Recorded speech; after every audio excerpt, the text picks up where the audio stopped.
The Morse family is the stuff of legends, starting with one young couple from Oklahoma answering God's call to join in the mission field into Tibet in 1921. Today, their grandson, Johnny Morse, along with his wife Nongsar, reflect back on 100 years of exponential ministry and the epic journey from China to Burma and eventually Thailand. My grandparents pulled their teeth out at 25 years old because there's not going to be any dental care up there. Everybody got fitted out with false teeth and going out.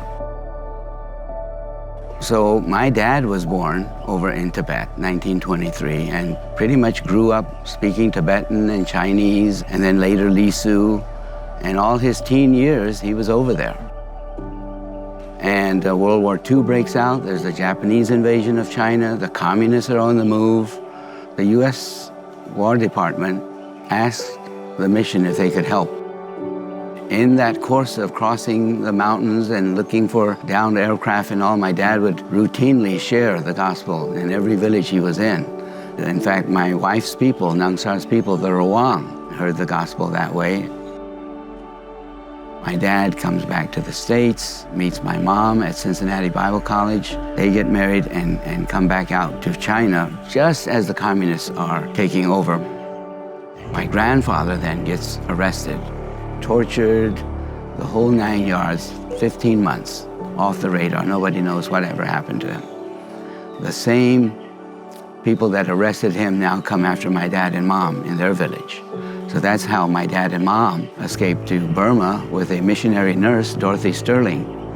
My mom is 8.5 months pregnant, going over 10,000-foot snow mountains in October. And I'm the first child that they had in a bamboo shack on the Burma side in a Rawang village. That led to 15 years, and we call it the golden years of work in northern Burma. My grandfather was released miraculously from prison. My dad and mom concentrated on Bible translation.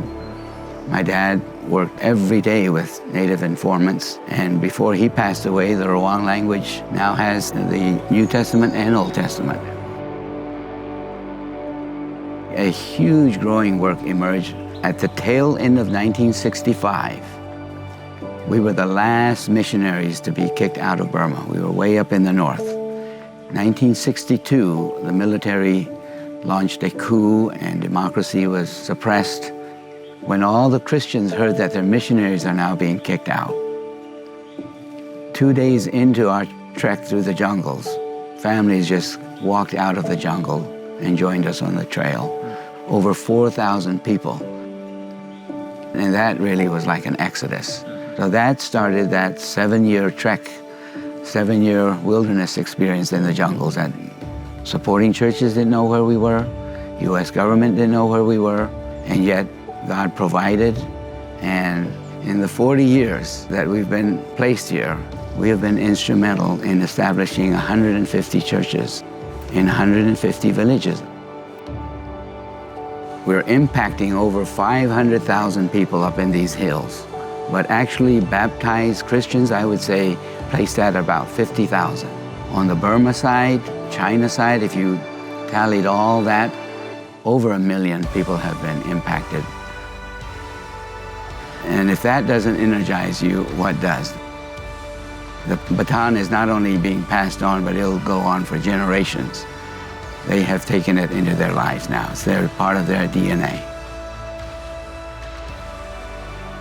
We could never have done this without churches in the States supporting and backing us. And now, not only sending finances over, but now you're sending people. While I was over in Thailand, I was able to tile some classrooms just to see the before and after. It was like something out of one of the TV shows where we flipped the house and now we're giving them this beautiful schoolroom where they're gonna get to study now and be able to learn. Going on this trip really changed my life. Even though we came in with our own agenda, God had his own agenda, and when we got there, we fulfilled what he needed to be done. What I love is the fact that we can go overseas and despite geographic differences, language differences, socioeconomic differences, we can connect. and we can connect in a deep and lasting way through the love of Jesus.